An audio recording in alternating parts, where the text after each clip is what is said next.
I'm Melinda Hill, and I have a comedy show called Tiger Lily. I found an alley out back where I asked people what they wanted to be when they grew up. This is all Growz Up. Please welcome Brendon Small. Hi. She knows some really attractive dead hookers in there. It's really nice. Great place so far. What did you want to be when you grew up? There's a time where I wanted to be a dentist. That didn't last very long, and I wanted to be a carpenter for a while too. Then I thought I'd like to be a director. There was a point where I wanted to be an actor. I remember my mother asked me. I said, "Hey, I think I really love this show, Silver Spoons, and I think I could do that." And my mom said the first thing. This is what she said. She said, "You're gonna have to cry on cue." And I said, "Have you seen Silver Spoons? Nobody's doing any of that stuff there. They're just talking. They're just hitting their mark. They look down, they hit it." And she goes, "We'll learn how to cry on cue." And I go, "Well, crying's, I don't know. We've been taught not to cry as a man, as a species. So maybe I won't be an actor." And then I ended up not doing any of those things, and then also kind of doing them. How did you end up kind of doing them and not doing them? What happened was, in high school, I ended up discovering guitar. I took it very seriously, and I realized that the harder I practiced, the longer I practiced, if I got up really early before school and stayed up really late, then I could learn how to play this thing, and it gave me a lot of self-confidence. And I ended up going to music school, and while I was at music school, I realized that I still wanted to do the stuff I wanted to do as a kid. I still loved comedy. I loved Woody Allen and Albert Brooks and the Marx Brothers. But I also really enjoyed learning about composing, about song structure, about playing in front of people and all that stuff. Then I went to Emerson and started studying writing for TV. There was a class where we had to write sketches and we had to act in our own sketches, so it forced me on stage, which is something I wanted to do, but I didn't know. It's better if I were forced. Scary. Ever gotten scared on stage before?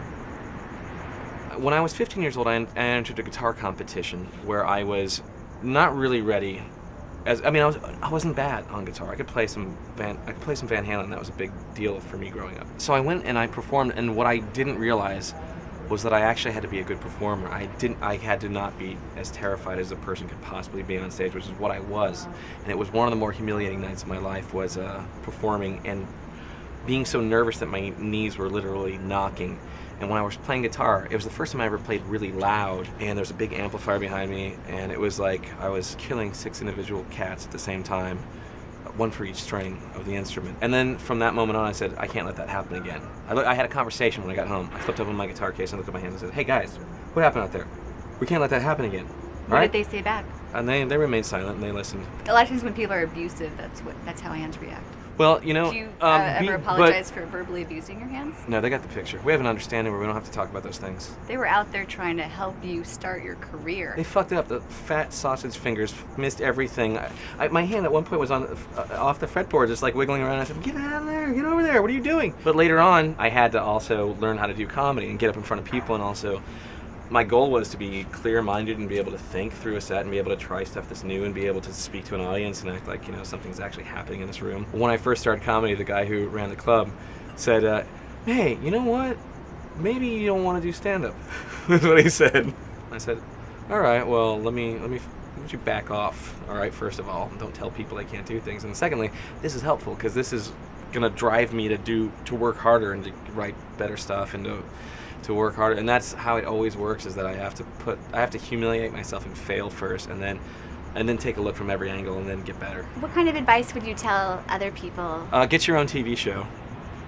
That's helpful. I've done it, and it's good for your ego, especially if you want to decorate your house. If you want to get like some of those Edison bulbs, you need to buy those, and the best way to do it is to have your own TV show. Where do you find your confidence? Because you've always had a confidence as long as I've known you. I don't want to talk about where that comes from. No, I want to know. I don't think a lady needs to know where a man's confidence comes from. I think a lady needs to know. Okay. Well, I don't think I have a huge amount of confidence. No, that's not the right way to say that.